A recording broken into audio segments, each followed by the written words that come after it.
Құрметті тыңдарман, сіздердің назарларыңызға ұсынылатын дәріс тақырыбы сөз өнері, таным өзегі, шешендік өнер.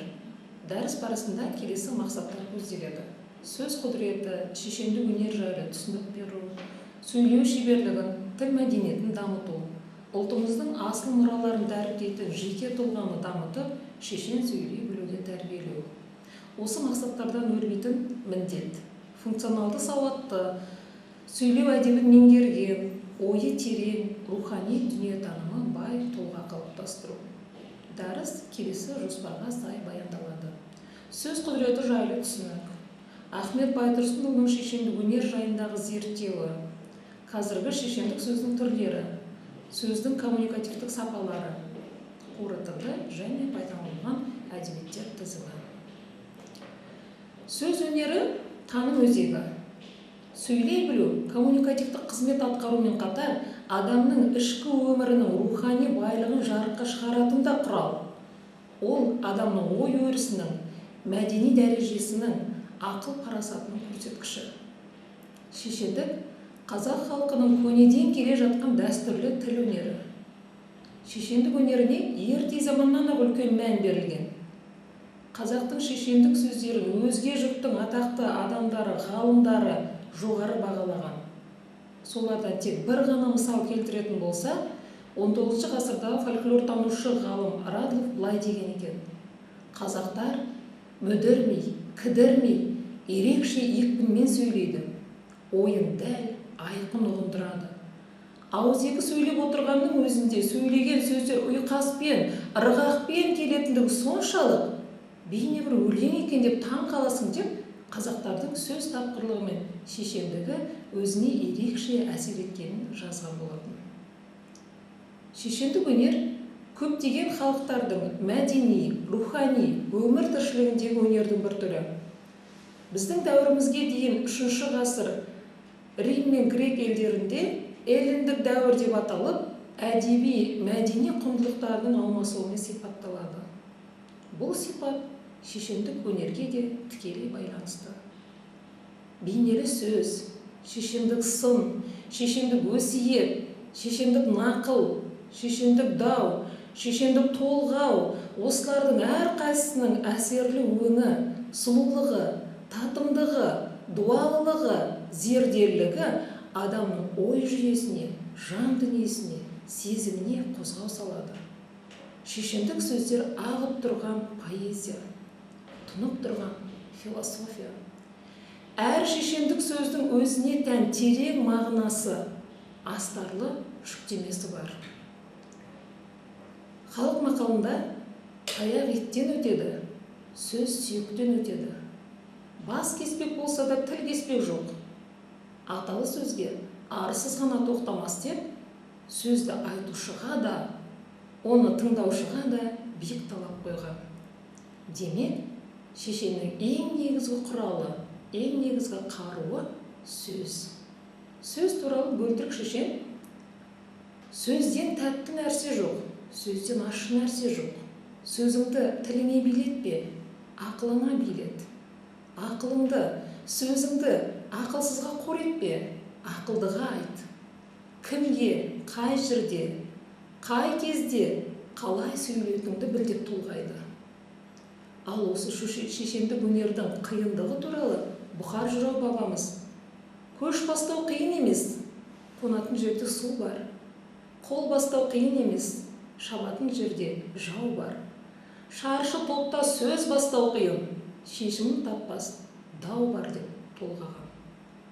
Нағыз шешен үшін сөзге шебер болу жеткіліксіз. Ол табан астында тауып сөйлейтін тапқыр, топ алдында тайсалмай сөз бастайтын батыл, сөз сайысында саспайтын сабырлы болу қажет.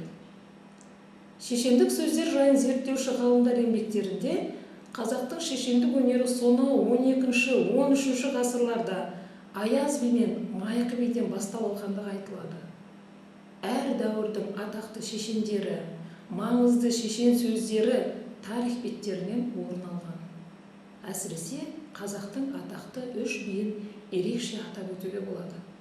Олар Ұлы жүздің биі Төле би, орта жүздің биі қаз дауысты Қазыбек би, кіші жүздің биі Әйтеке биден қалған сөз дәстүрі ғасырлар бойы үзілген емес. Өз кезінде жырау шешендер болсын, би шешендер болсын, ақын шешендер болсын, артына ғибратты сөздер қалдырғанымен, шешендік сөздерді теориялық жағынан тұжырымдаған жоқ олар. Қазақ шешендік өнерінің тарихы тым әріге кетсе де, оны теориялық тұрғыдан толық зерттеу Ахмет Байтұрсынұлынан басталады. Ахмет Байтұрсынұлы 1926 жылы жарық көрген әдебиет танытқыш деген еңбегінде өнердің түрлі болатындығын, солардың ішіндегі ең асылы сөз өнері екендігін атап өтеді. Егер ақаңша айтар болсақ, сөз дұрыс түзілуі тиіс, сөз бедерлі болғаны жөн, сөзді анық, таза, дәл айтып, талғап қолдану керек, және ол көрнекті болу керек. Шешендік сөзде айтушының мақсаты баяндап, сипаттап, түсіндіріп қана қоймай, пікірімен нандыра, сендіре, ұйыта білуі тиіс. Ол үшін шешеннің сөзі қанға, жанға әсер етіп, арбау сияқты адамның ойында, бойында балқытып, билеп алып кетуге рахат етеді. Сондықтан шешен сөздің қыздырма яки қоздырма деген айрықша бөлімі болады. Оның қызметі адамның жүрегін билеп, жүйесін босату, қанын қыздыру, намысын келтіру, арқасын қоздыру, дейді Ахмет Байтұрсынұлы. Ахмет Байтұрсынұлының шешендік сөзге берген осы бір анықтамасын әлемдік дәрежеге көтерілген әйгілі шешендердің берген анықтамаларını салыстыра қарап көрелік. Мысалы, көне Грецияның атақты шешені Демосфеннің айтуы бойынша шешеннің міндеті түсіндіру, ояту, ләззатқа бөлеу. Ал ресейлік қоғам қайраткері, шешен сөздің шебері Анатолий Федорович Кони, шешендік дегеніміз тыңдаушылардың жан сезім әлемін, сөзінің әдемілігімен, образдарының жарқындығымен, нақыл, ғибрат сөздердің ұшқырлығымен толқытатын, баурайтын өнер, өзгеше қабілет, тума қасиет деп жазған екен. Осы үш пікірден біз өзара ортақтық пен үндестікті аңғарамыз. Ахмет Байтұрсынұлы шешендік сөзді зерделей келе 5 түрге бөліп қарастырады. Бірінші, саясат шешендік сөзі. Шешендер егер мемлекет ісіне қарар шығарту мақсатымен сөйлесе, ол саясат шешен сөзі деп аталады дейді. Екінші, билік шешендік сөзі.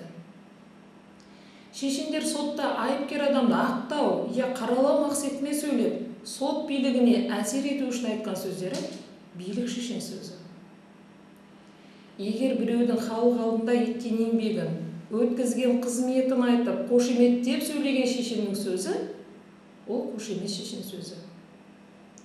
Білімділердің, ғалымдардың пән мазмұнында сөйлейтін сөзі білімір шешен сөзі. Және бесіншісі, ол моллалардың уағыз сөзі, яғни дін жайынан сөйлеген ғұламалардың сөзі. Деп осындай шешендік сөздерді 5-ке бөліп қарастырады. Бұл шешендік сөздің түрлеріне осыдан бір ғасырдай уақыт бұрын берілген жіктеме. Ал енді қазіргі шешендеріміз кімдер? Және шешендік сөздердің түрлері қандай десек, олардың мазмұны кеңейген. Соған орай түрлері де сан алуан. Мысалы, кеңестік дәуірге дейін шешендік сөздер мазмұны жағынан әлеуметтік саяси мазмұнды, әлеуметтік тұрмыстық мазмұнды, билік мазмұнды болып бөлінсе, осыған орай түрлерін зерттеушілер шешендік арнау, шешендік толғау, шешендік дау деп саралады. Ал қазіргі шешендік сөздер тақырыбы, мазмұны және айтылу тәсілдері жағынан ерекшеленеді. Қазіргі шешендеріміз ол шаршы топ алдында сөйлеушілер. Қазіргі шешендік сөздер мақсатына, мазмұнына, сөйлеу шарттарына қарай 5-ке бөлінеді. Бірінші, әлеуметтік саяси шешендік сөздер. Оларға осы әлеуметтік саяси тақырыптағы баяндамалар, сөйленетін сөздер, митинг, конференция, сессиядағы сөздер, хабарламалар, радио, теледидарда ауызша жүргізілетін саяси әлеуметтік шолуларды жатқызамыз. Екінші, академиялық шешендік. Бұған оқу орындарында оқылатын дәрістер, ғылыми баяндамалар, хабарламалар, шолулар жатады. Үшінші, сот ісінде қолданылатын шешендік сөздер. Бұған прокурордың айыптау сөздерін, әлеуметтік айыптаушылардың, қорғаушылардың сөздерін, адвокаттың, айыпкердің сөзін жатқызамыз. Төртінші, әлеуметтік, тұрмыстық шешендік сөздер. Мерейтойларда, салтанатты дастархан басында, қабір басында, көпшіліктің алдында айтылатын сөздер жатады.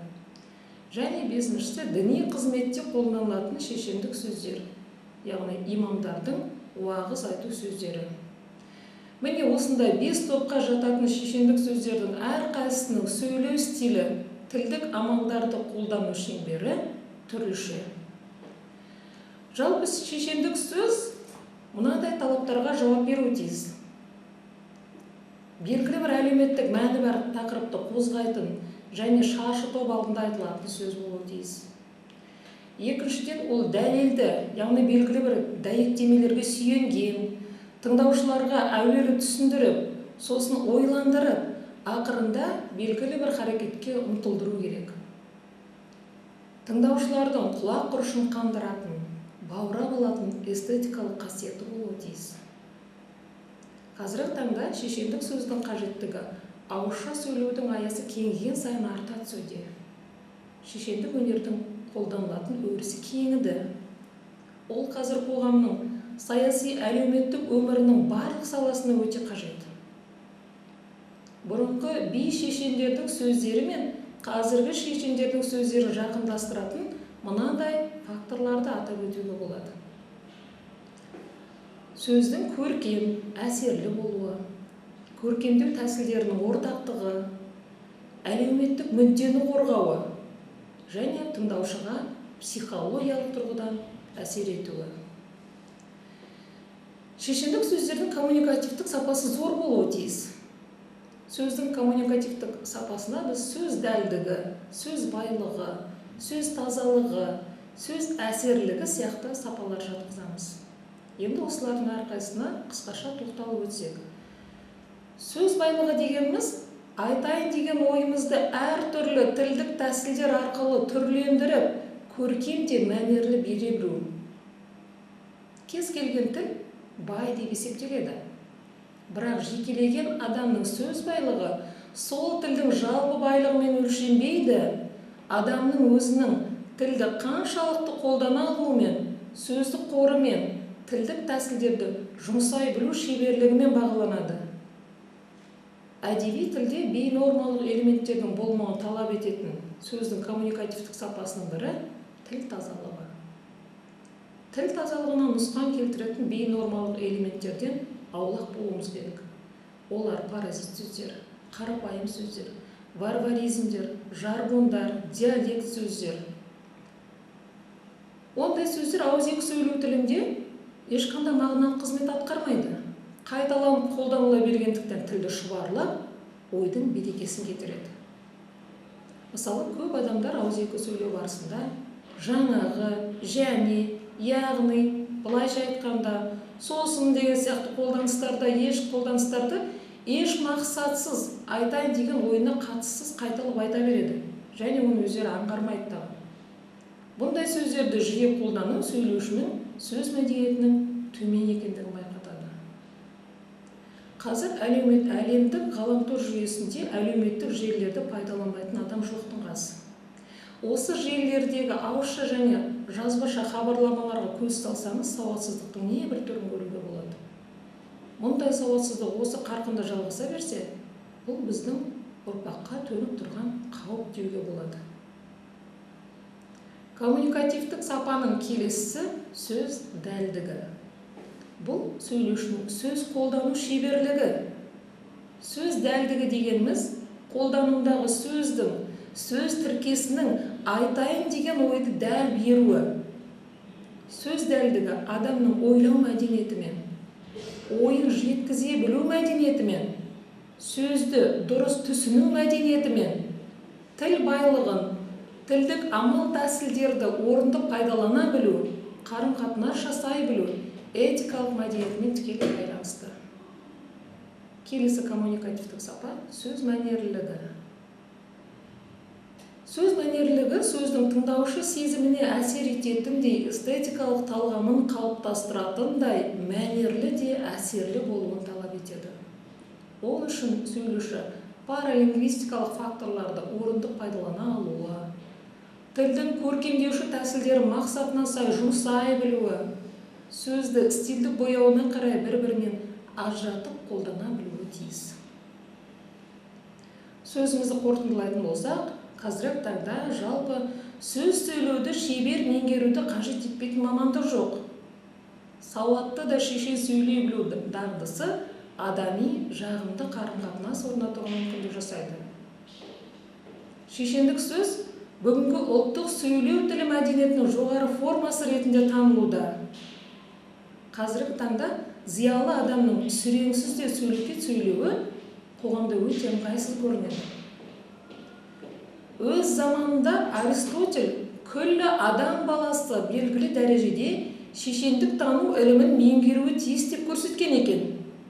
Демек, әр маман, мейлі ол іскер бизнесмен, мұғалім, дәрігер, заңгер, әлеуметтік сала қызметкері, саясаткер, дін саласын уағыздаушы болсын, ол өз кәсібінің шарықтау шегіне жеткісі келсе, сөйлей білу өнерін жете меңгеруі тиіс. Себебі, жұмыс барысында адамдармен үнемі қарым-қатынас жасауға, әңгімелесуге, кеңес беруге, ресми түрде шаршы топ алдында сөйлеуінен тура келеді. Шешендік өнер бастау алған сонау 12-ші ғасырда сөз өнерінің маңызы қандай зор болса, сол маңыздылық 21-ші ғасырда одан әрі арта түспесе бір кеміген емес. Олай болса, заман талабынан қалыспай, әдемі, жүйелі, шебер сөйлей білейік достар. Назарларыңызға рахмет. Егер осы тақырыпта білім көкжиегін кеңейтіп, қосымша ізденеміз десеңіздер, келесі пайдаланылған әдебиеттер тізіміне жүгінуге болады.